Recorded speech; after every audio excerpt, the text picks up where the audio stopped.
Our first reading this morning will be from Genesis. It's Genesis 11, 1 through 9.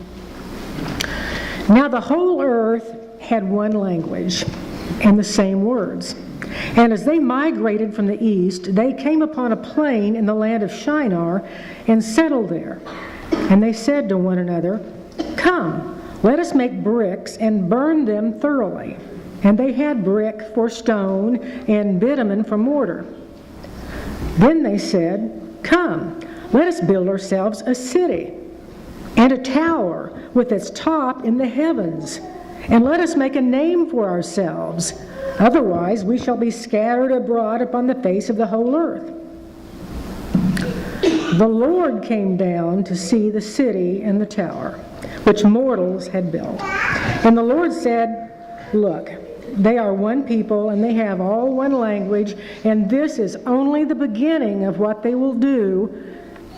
Nothing that they propose to do will now be impossible for them. Come, let us go down and confuse their language there, so that they will not understand one another's speech."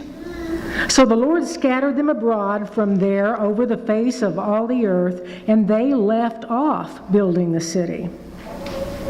Therefore it was called Babel, because there the Lord confused the language of all the earth, and from there the Lord scattered them abroad over the face of all the earth. Our New Testament reading comes out of the book of Acts, the 2nd chapter. It says, "Now, when the day of Pentecost had come, the disciples were all gathered together in one place. And suddenly from heaven there came the sound like a rush of a violent wind, and it filled the entire house. And then flames appeared and touched each one of them, their tongue resting upon each. All of them were filled with the Holy Spirit and began to speak in other languages as the Spirit gave them ability. Now, there were also devout Jews from every nation under heaven living in Jerusalem. And at this sound the crowd gathered and was bewildered, because each one heard them speaking in the native language of each. Amazed and astonished, they asked, "Are not these who are speaking Galileans? And how is it that we hear each of them in our own native tongue?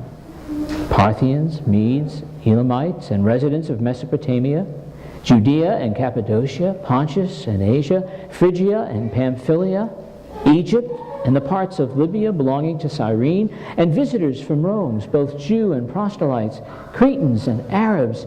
In our own language we hear them speaking about God's deeds of power."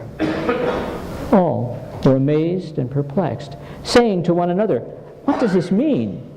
But others sneered, and they said, "They are filled with new wine." But Peter, standing with the 11, raised his voice and addressed them.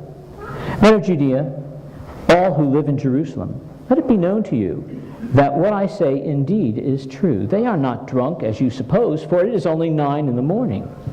No, this is what has spoken through the prophet Joel.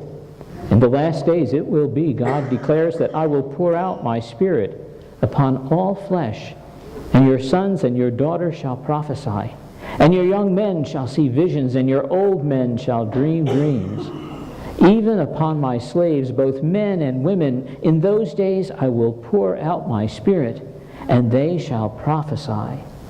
And I will show portents in the heavens and above, and signs in the earth below, blood and fire, smoky mist. The sun shall be turned to darkness, and the moon to blood, before the coming of the Lord's great and glorious day. And then everyone who calls upon the name of the Lord shall be saved." This is the word of the Lord. Thanks be to God.